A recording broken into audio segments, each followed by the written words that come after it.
ఇక ఆగమన కాలాన్ని నిరీక్షణ కాలంగా గాను రక్షణ కాలంగా గాను తన శ్రీసభ మనందరినీ కూడా ఆహ్వానిస్తూ ఉంటుంది. ఇక నిరీక్షణ కాలంలో ప్రభు రాబోతున్నాడు, ప్రభువు యొక్క లోకానికి రాబోతున్నాడు అనే అంశంతో ఈ యొక్క నూతన సంవత్సరాన్ని మనం అందరం ప్రారంభిస్తున్నాం. ఈ యొక్క నూతన సంవత్సరంలో ప్రత్యేకత ఏంటి, మరి ముఖ్యంగా ఈ యొక్క ఆగమన కాలంలో ప్రత్యేకత ఏంటి అంటే, ఈ యొక్క నూతన సంవత్సరం ఆగమన కాలం ద్వారా ప్రారంభమవుతుంది. ఈ యొక్క 4 వారాలు ఆగమన కాలంలో ప్రభు యొక్క రాకడ కోసం మనం అందరం కూడా ఎదురు చూస్తూ జాగరూకులై ఉంటూ ఆ యొక్క ప్రభు కోసము సిద్ధపడుతూ ఉన్నారు.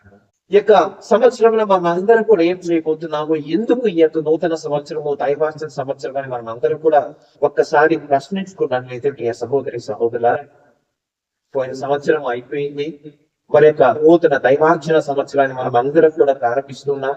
ఎందుకు ఈ యొక్క దైవార్చన సంవత్సరం? నేనేమి పోయిన సంవత్సరం ఏం చేశాను? ఈ యొక్క దైవార్చన సంవత్సరంలో నేను ఏ విధంగా ముందుకు వెళ్తూ ఉన్నాను, అందరం కూడా ఆలోచించాలి, ధ్యానించాలి, ప్రార్థించాలి. ఈ యొక్క నూతన సంవత్సరంలో మొట్టమొదటిగా మనము ఈ యొక్క ఆగమన కాలాన్ని ప్రారంభిస్తూ ఉన్నాం. ఈ యొక్క నూతన సంవత్సరంలో ఎన్నో పండుగలు జరుపుకుంటూ ఉంటాం, ఎన్నో పునీతులను స్మరించుకుంటూ ఉంటాం, ఎన్నో పవిత్ర కార్యాలు చేస్తూ ఉంటాం. పెళ్లిళ్ళకని లేకపోతే జ్ఞాన స్నానాలకని సిద్ధపడుతూ ఉంటాం, అనేక పాటలు పాడుతూ ఉంటాం, జన్మాలను జపిస్తూ ఉంటాం, ప్రభువును దర్శించుకుంటూ ఉంటాం. మన యొక్క కుటుంబాలలో కూడా మన యొక్క పిలుసు చూసిన యొక్క పండుగలు కూడా జరుపుకుంటూ ఉంటాం ఈ యొక్క నూతన సంవత్సరంలో. ఇవన్నీ కూడా ఎందుకు చేస్తూ ఉన్నాము అని మనం ఒకసారి మనం అందరం కూడా ప్రశ్నించుకున్నట్లయితే ప్రియ సహోదరి సహోదరులారా, ఒక మంచి విశ్వాసురాలిగా ఒక మంచి పవిత్ర జీవితాన్ని జీవించే విధంగా ప్రభువుకు దగ్గర కావడానికి ఈ యొక్క నూతన సంవత్సరాన్ని తల్లి శ్రీ సభ నీకు నాకు మన అందరినీ కూడా ప్రసాదిస్తూ, మనమందరం కూడా ఎందుకు ప్రభువుకు దగ్గర కావాలి అంటే, నువ్వు నేను ప్రతి ఒక్కరం కూడా ప్రభువు యొక్క రూపంలో మలచబడ్డాము, సృష్టించబడ్డాము.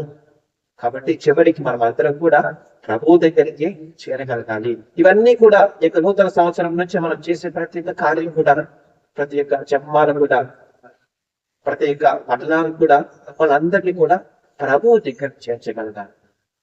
దానికి నేను సిద్ధపడాలి అనే అంశంతో ఈ యొక్క నూతన దైవార్చన సంవత్సరాన్ని మనం అందరం కూడా ప్రారంభించుకుంటూ ఉన్నాము. ఇక రెండవ అంశం ఏమిటంటే, ఈ యొక్క ఆగమన కాలాన్ని నిరీక్షణ కాలంగా, రక్షణ కాలంగా కూడా పిలుచుకుంటూ ఉంటాము. ఇంకా రోజుగా ఆలోచించినట్లయితే ఈ యొక్క ఆగమన కాలాలు మనకు 4 ఆదివారం ఉంటాయి.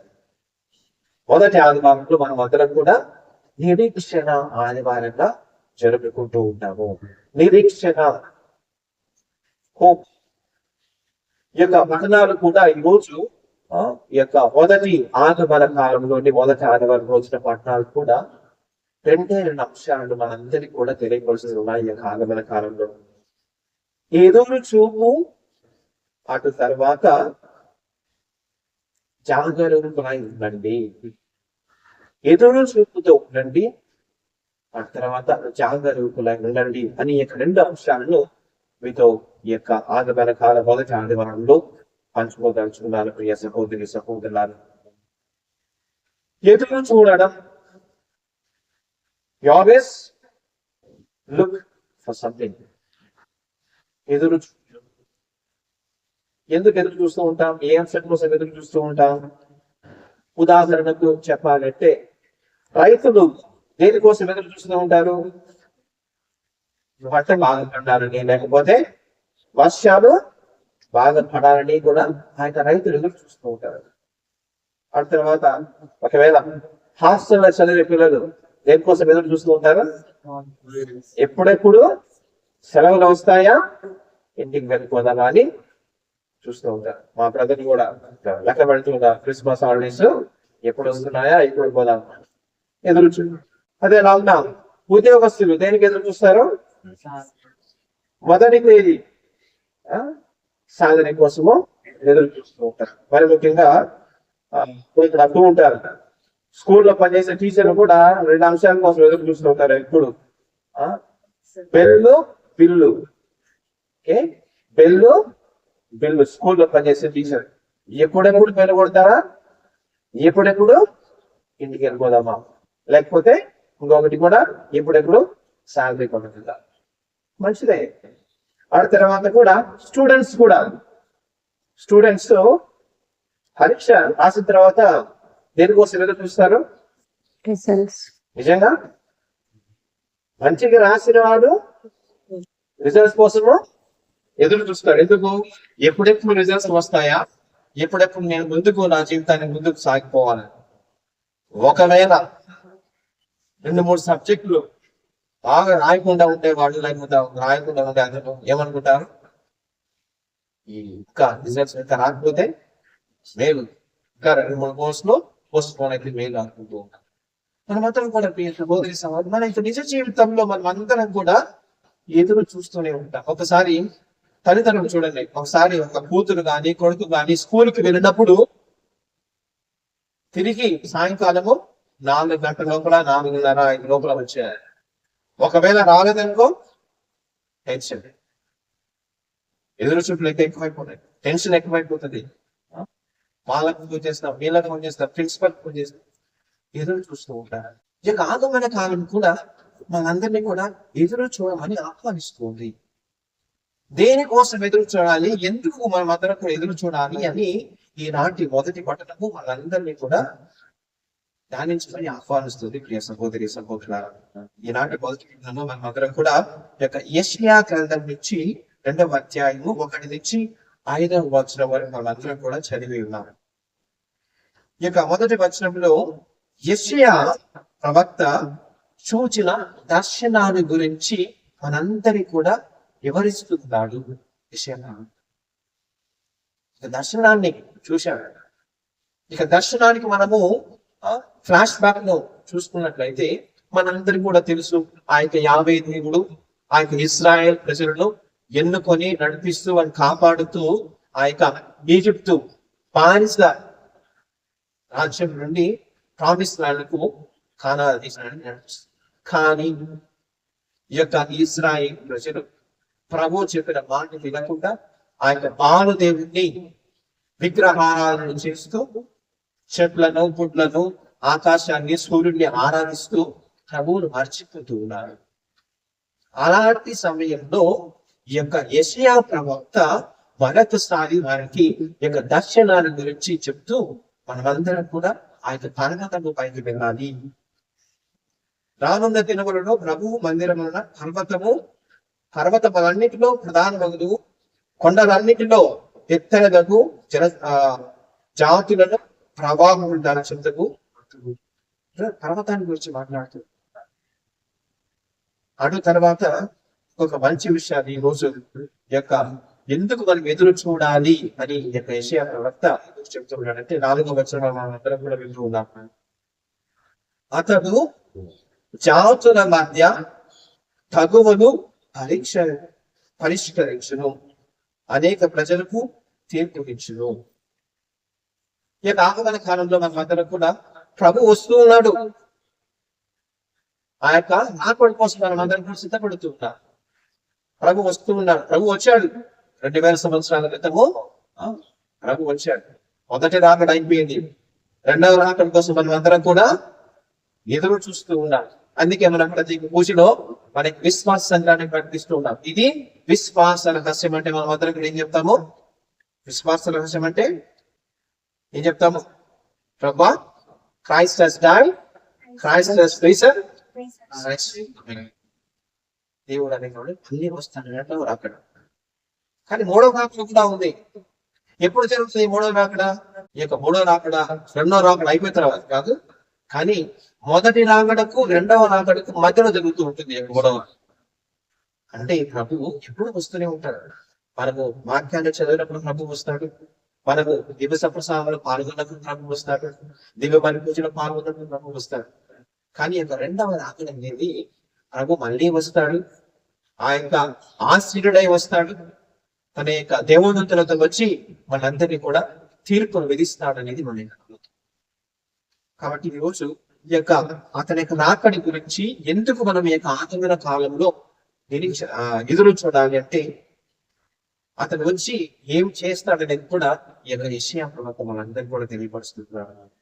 అతను చేయబోయేది ఏమిటంటే, వారు తమ కత్తులను కర్రలుగా సాగగొట్టుకుందురు, తమ ఈటలను కొడవలుగా మార్చుకుందురు. చూడండి, కత్తులు అంటూ ఉన్నారు, తర్వాత ఈటలు. ఎవరు వాడతారు ఈ కత్తులు, ఈ ఈటలు? యుద్ధంలో పాల్గొనే సైనికులు. కత్తులు, ఈటలు. విన్నారు ఎప్పుడన్నా కత్తులు చూసారా?